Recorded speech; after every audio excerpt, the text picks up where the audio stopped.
Bismillahirrahmanirrahim. Assalamualaikum warahmatullahi wabarakatuh. Hamdan wa syukran lillah, wassalatu wassalamu ala rasulillah wa ala alihi wa sahbihi wa mawalah. Amma ba'du.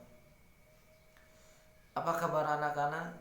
Mudah-mudahan semuanya diberikan kesehatan, diberikan kelancaran dalam menjalankan aktivitas sehari-hari.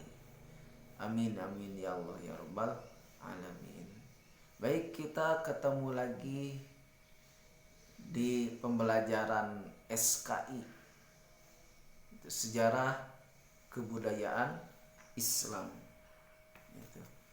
Untuk hari ini Bapak akan membahas tentang ketabahan Nabi Muhammad SAW beserta para sahabatnya dalam berdakwah.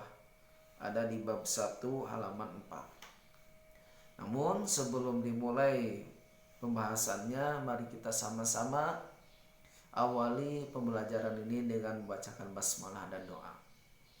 Bismillahirrahmanirrahim.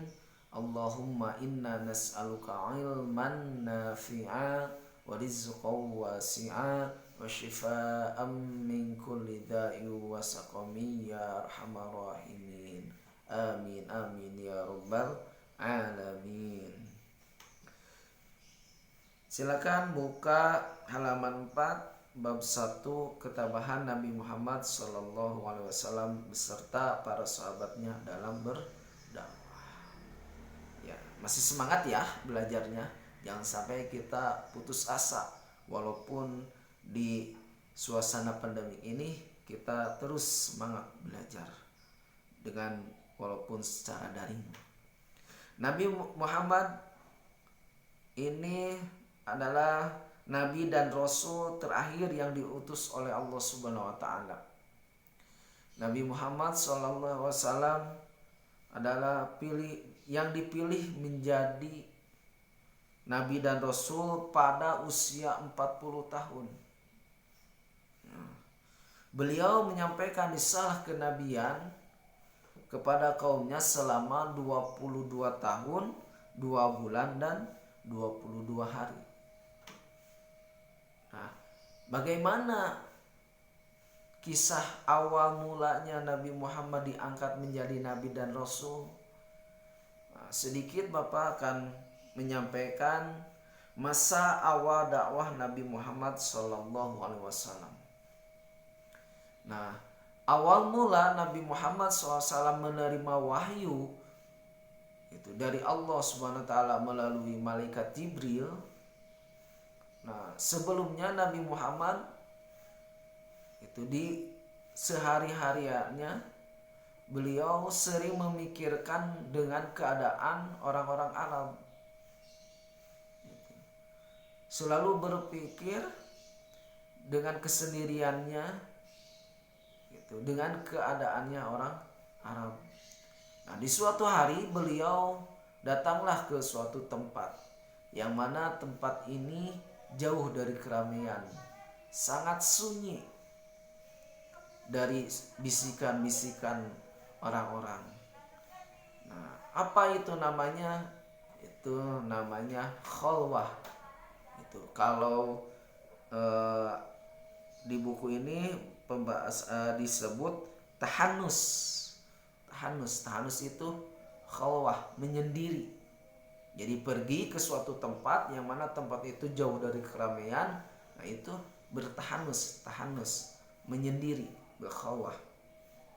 Yang mana tahanus ini sering dilakukan sama orang-orang sebelum Nabi Muhammad SAW, seperti Abdul Muthalib. Terus ke belakangnya juga itu Nabi Ibrahim dan lain-lainnya. Itu yang sering oleh orang-orang yang soleh melakukan tahanus. Nah, ini kejadian oleh Nabi Muhammad SAW, tahanus. Nah, waktu tahanusnya Nabi Muhammad SAW itu sesudah Nabi Muhammad SAW menikah dengan Siti Khadijah, gitu ya. Usia Nabi Muhammad SAW, mudah-mudahan masih tahu ya, mudah-mudahan masih tahu, mudah-mudahan masih ingat, gitu ya. Mudah-mudahan masih ingat. Usia Nabi Muhammad SAW menikah dengan Siti Khadijah di waktu usia 25 tahun. Dan usia Siti Khadijah itu menikah dengan Nabi Muhammad di waktu usia 40 tahun. Nah, setelah Nabi Muhammad menikah, di situ Nabi Muhammad sering berkhulwah, bertahanus. Nah, waktu jaraknya Nabi Muhammad tahanus itu sampai menerima wahyu itu sekitar 7 tahunan. Sekitar 7 tahunan. Di waktu 7 tahun ini, dalam jangka kurang lebih 6 bulan itu sering kejadian yang aneh. Setiap hari dan setiap malamnya, kadang-kadang yang sering itu yang datang kejadian itu di waktu mimpi Nabi Muhammad SAW, ada kejadian-kejadian yang aneh. Nah, yang mana kejadiannya itu salah satunya sampai didatangi oleh malaikat Jibril, yang mana Nabi Muhammad belum tahu bahwa itu siapa. Nah, dalam usia Nabi Muhammad SAW 40 tahun, yang mana usia 40 tahun ini katanya sudah matang untuk menerima sesuatu, untuk memutuskan sesuatu. Dalam waktu usia 40 tahun itu sudah sempurna, sudah matang. Nah, di usia 40 tahun ini Nabi Muhammad SAW didatangi oleh malaikat Jibril, yang mana Nabi Muhammad SAW lagi bertahanus, lagi berkhulwah. Berarti Nabi Muhammad ini tempat tahanusnya di mana? Tempat tahanusnya Nabi Muhammad itu adalah di Gua Hiro, yang mana sekarang itu disebut Jabal Al-Nur. Nah, di waktu usia 40 tahun Nabi Muhammad didatangi oleh malaikat Jibril. Nah, pas ketemu dengan malaikat Jibril, Nabi Muhammad perasaannya tegang, takut.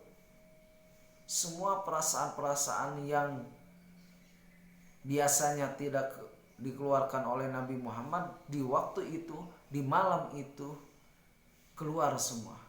Tegang, takut, bingung apa yang harus dilakukan oleh Nabi Muhammad SAW. Nah, selama pertemuan malaikat Jibril dengan Nabi Muhammad SAW, malaikat Jibril menyuruh kepada Nabi Muhammad untuk membacakan ayat Allah, untuk membacakan ayat-ayat Allah. Tapi apa respon Nabi Muhammad? Awalnya respon Nabi Muhammad itu takut, bingung, karena apa yang harus baca oleh beliau, apa yang harus lakukan oleh beliau. Di situ rasa bimbang, rasa bingung itu muncul, sampai-sampai keluar keringat kecil, keringat besar itu. Lama kelamaan terus sama malaikat Jibril dituntun. Alhamdulillah Nabi Muhammad SAW bisa mengucapkan ayat Allah, yang mana ayat Allah itu adalah surah Al-Alaq, dari ayat 1 sampai ayat 5. Nah, ini ayat wahyu pertama yang diturunkan oleh Allah melalui malaikat Jibril kepada Nabi Muhammad SAW, yaitu surah Al-Alaq ayat 1 sampai 5.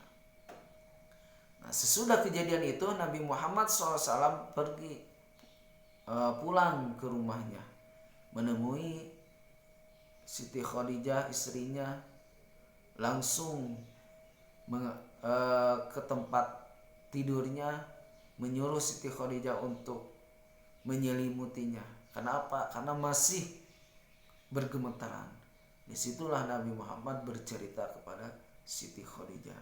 Karena Siti Khadijah ini adalah dari pertama Nabi Muhammad SAW menikah dengan Siti Khadijah, semua harta-harta Siti Khadijah ini dikorbankan demi agama, gitu, demi Nabi Muhammad SAW. Nah, jadi semua kejadian-kejadian yang dialami oleh Nabi Muhammad diceritakan kepada Siti Khadijah. Nah, itu. Nah, Nabi Muhammad SAW sesudah menerima wahyu yang pertama surah Al-Alaq ayat 1-5, disitulah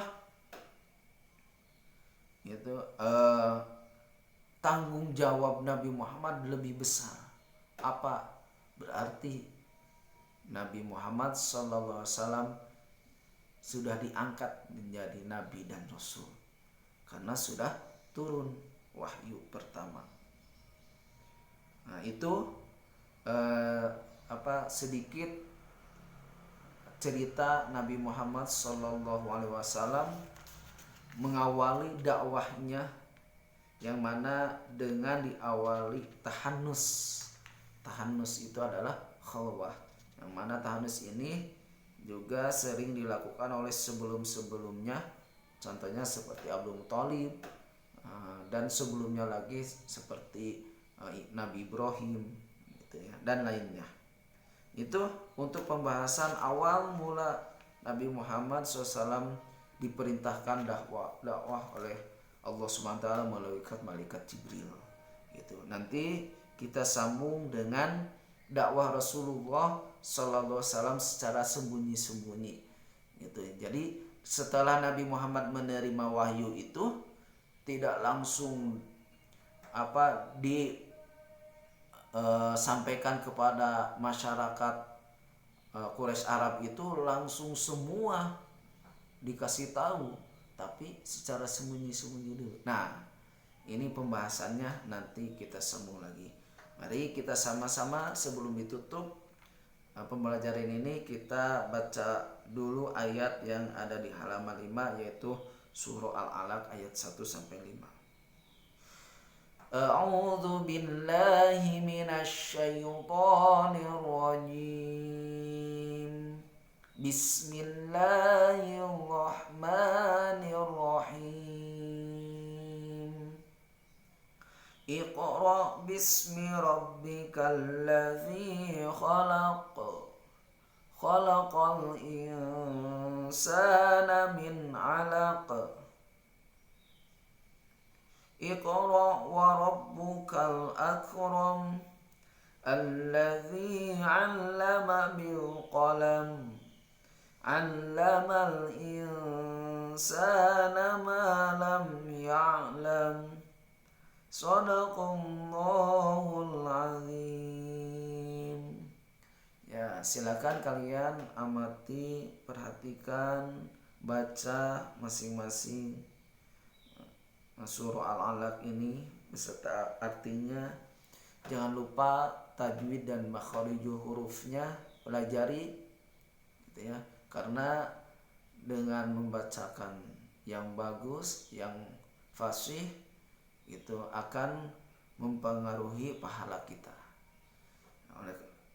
Mudah-mudahan dengan pembelajaran ini kita bisa mendapatkan ilmu yang bermanfaat dan berkah. Dan mohon maaf Bapak tidak bisa menyampaikan dengan secara maksimal, tapi mudah-mudahan kita semua diberikan keberkahan oleh Allah SWT. Amin amin ya rabbal alamin. Mungkin untuk hari ini dicukupkan sampai di situ. Itu insyaallah kita akan menyambung dengan dakwah Rasulullah SAW secara sembunyi-sembunyi. Wa'afu minkum. Mari kita sama-sama akhiri pembelajaran ini dengan membacakan subhanakallahumma wa bihamdihi astaghfiruka wa atubu ilaih. Wassalamualaikum warahmatullahi wabarakatuh.